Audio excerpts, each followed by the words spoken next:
Oh wow! Look at all these miniatures!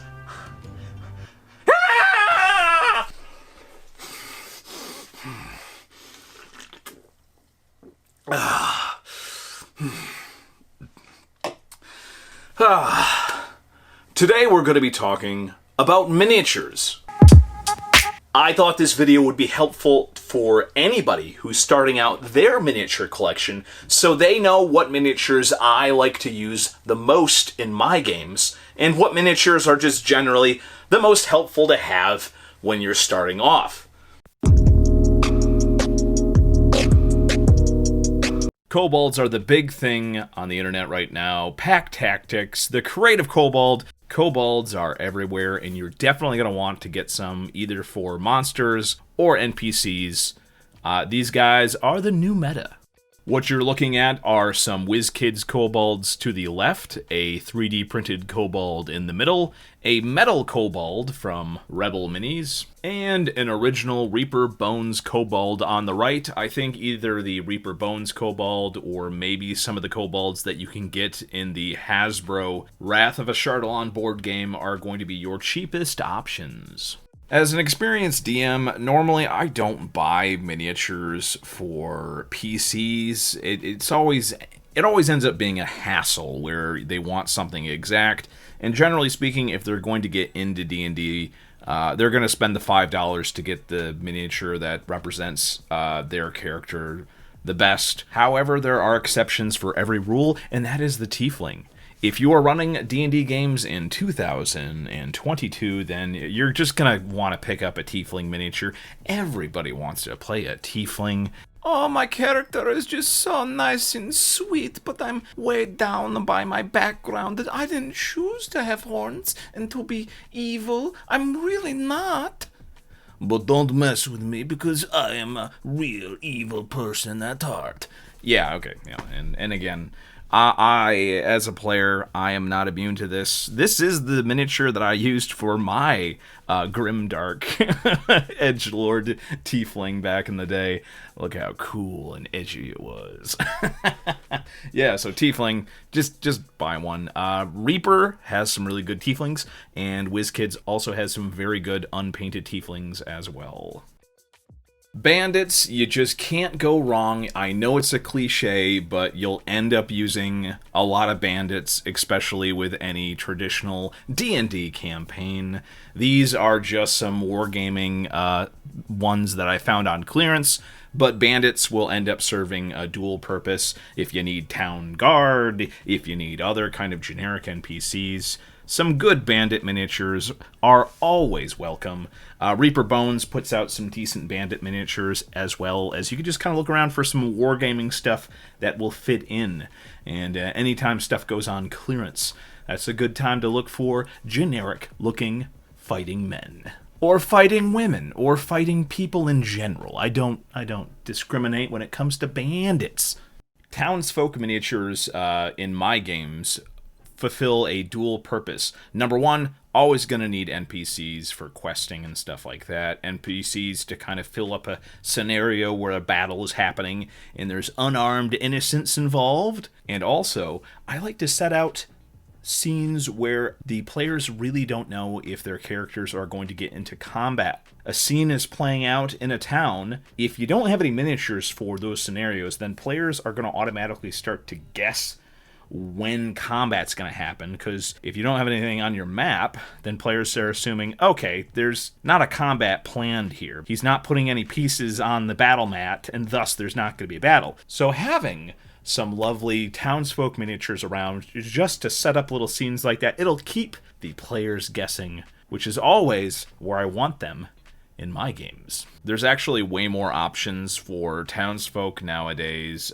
Reaper obviously has some cheap townsfolk, and also you can kind of go with some alternative miniatures from the SCS Direct line of townsfolk miniatures. The Monster Adventure miniatures, you can find them under the Monster Protector store.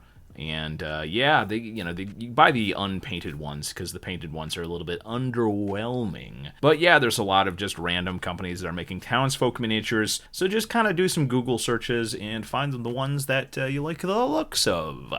and that fit into your setting. That's important as well. What you're looking at is a WizKids board game pre-painted miniature, a Lionheart Farmer miniature from the Lionheart strategy game.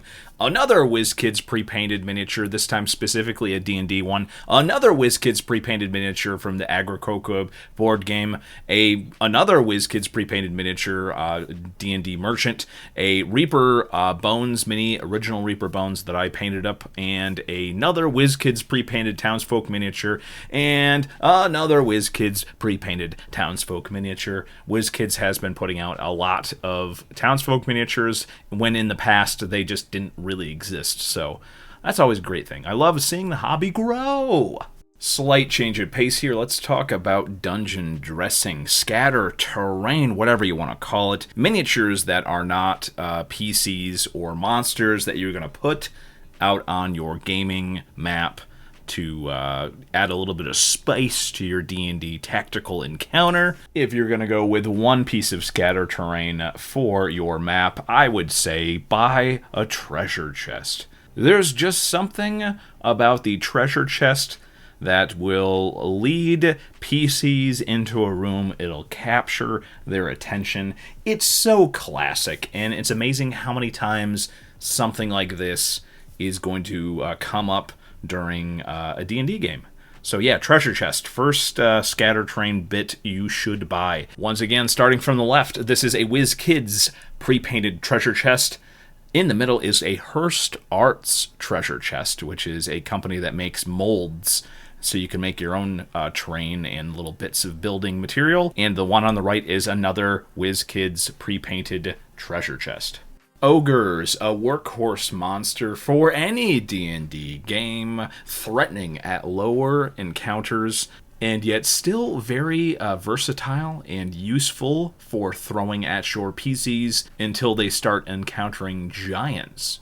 Just something classic about encountering different ogres throughout a game.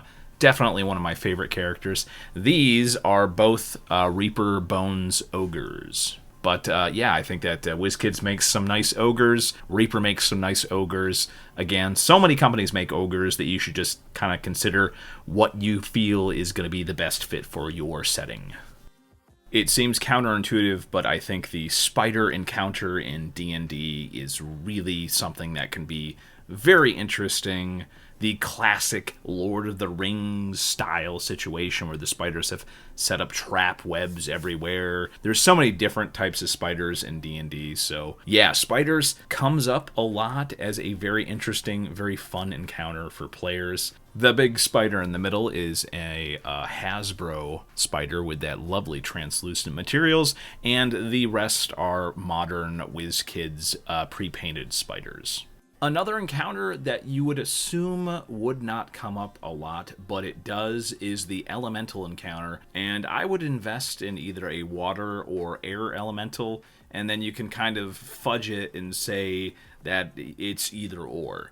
We got a Hasbro elemental on the left there, and then a modern WizKids elemental, a bit of an older Pathfinder wind elemental in the middle, and on the far right is another modern WizKids elemental.